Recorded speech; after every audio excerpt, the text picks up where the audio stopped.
Andrew, what would you say to this, yeah? As we wrap up this podcast, I want to ask you this question.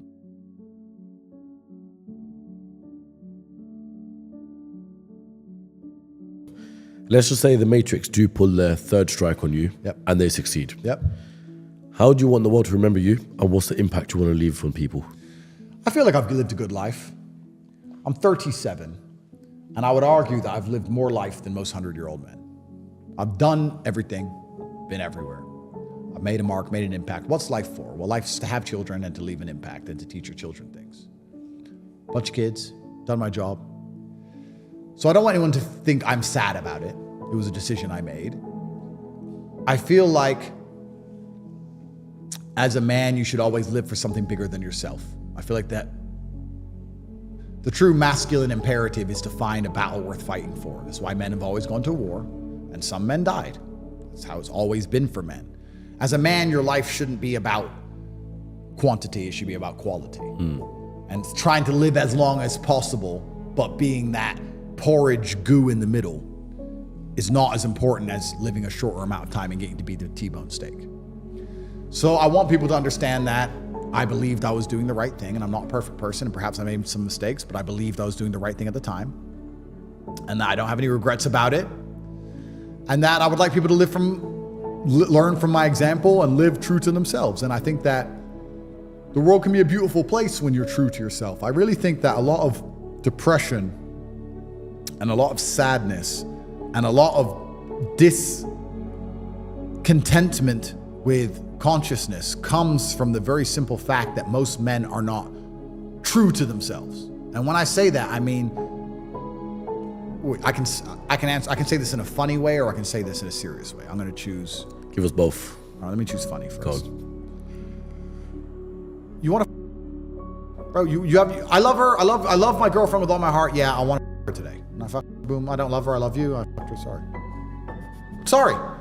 Now, I can pretend I'm not supposed to want to do that. I can pretend I don't want to do it. I can listen to my woman tell me that's wrong and then be told I'm immature and all this crap. I want to do what I want to do. If I want to tell a man to go away in a less polite way, I'll do it. If I want to fire a member of staff, I'll fire them on the spot. I don't care.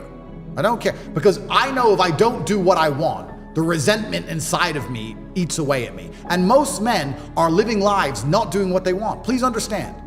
They don't get to talk to the girls they want to talk to because they're not important enough. They don't get to hang around with the guys as often as they want because they have to work a job they don't like doing. They don't get to tell their woman to be quiet because she'll leave him. He doesn't get to tell his boss to go away because he'll get fired.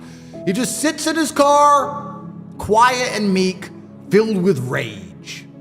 And the best thing about being rich and important, and I guess the truest way to be happy as a man, is to be true to yourself, which is good and bad.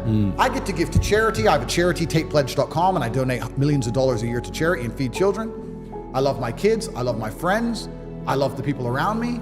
And if I don't like someone, I tell them to get fucked. And I say it right to their face, in their eye.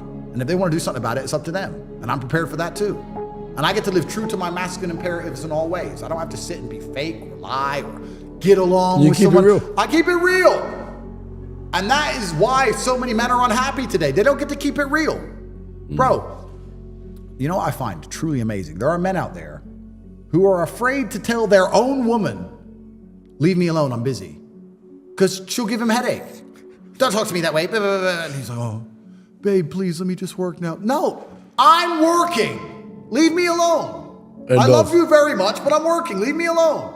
There are men who don't even get to be a man in their own house. They don't even get to be a man in their own house. No wonder you're depressed. No wonder you're miserable. I'm talking about being the king of earth. You don't got to be the king of earth. At least be the king of your house. If someone breaks into that house, you have to die to protect that woman. You're paying the bills. And you said, leave me alone for 5 minutes. She's giving you attitude? Bro, you said don't post our location on Instagram. They want to kill me. And she's worried about her likes. Most people's lives, most dudes' relationships, their lives are so fucked up. They don't even realize. No wonder you're sad. Look in the mirror. Look in your own eyes. I'd be miserable if I was these people. If I have a girlfriend, that's, I guess, it's one of the best things about status. I know this is a bit off topic because you asked me how I want to be remembered, but the answer is I want to live true to my masculine imperatives. But if I have a girlfriend and I get a girlfriend and I like her very much and we're together, and I say, we're together now, you don't need Instagram. You know what she says? Cool. And deletes it. I don't have to force her. I don't have to tell her. Yeah, I don't have to that's real life control her. experience. I just say it. And she's like, yeah, because she respects me and she knows I'm worth more than any Instagram page. If you say to your chick, delete Insta, she's like, well, I want my Insta. Get rid of her. Right, well, I mean, she needs it for some, I don't know. But I'm saying, if you're not even in, most men, I think most men desire respect. I think we all desire respect innately.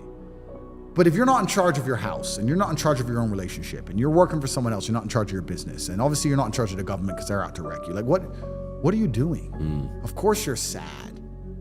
I'd rather be me and get punched in the face by the Matrix and get back up, or get punched in the face and keep smiling. But at least I have some semblance of control of my empire. At least. Most of these men haven't got anything. And that's why they're so sad. And I would hate to be remembered as one of them. But they won't be remembered at all. And that's why when they die, there'll be a number. And there's always going to be numbers and names on this planet. And the names have always had difficult lives. If you look back at any battle in history, they will say 13,000 people died. And X person. And one of them was him. Yeah. I'm going to be that guy. And avoiding all of the hardship it takes to become that guy is truly insane. Because you'll just be one of the 13,000. You'll still die. Like I said earlier about the man who doesn't want to fight things till wars go away. No, that's the reason I'm fighting this war against the Matrix, because they're coming for all of us. If any man is watching this, I may be charging at the gunfire first. I may be leading the charge and I may be getting hurt. You're somewhere at the back and you feel safe. They're coming for all of us. So at least I get to go down as a name as opposed to dying as a number. So don't worry about me dying a little bit early. Worry about yourself dying and not being remembered at all.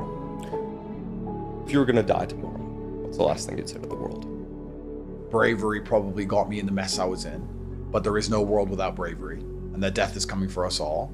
And that if you try and avoid the fight and avoid being brave, hoping to save yourself and save your skin, you only buy more time. And you buy time in a world that you don't possibly want to live in. And I would just try and make it very clear to the world to never be discouraged from making the brave choice and doing what they believe is right, because the consequences for that are worth paying, even if they're death. They're worth paying because you'll be remembered as a hero, and we're all going to die in the end. Why would you want to die as an insignificant coward when you could die a little bit earlier and be remembered for eternity as a hero who did the right thing? I mean, in the eternity of the human consciousness, what is a few years anyway? Like, what is a few years? You die 10 years earlier as a hero, or you have 10 more years of insignificant coward life, sitting around hiding in your room as a worm to be forgotten forever. Well, then, if you're that kind of person, you truly are a coward. You're really such a pussy. I'd rather die as a hero than live as a coward any day of the week anyway. So I just try my best not to discourage anyone from being brave.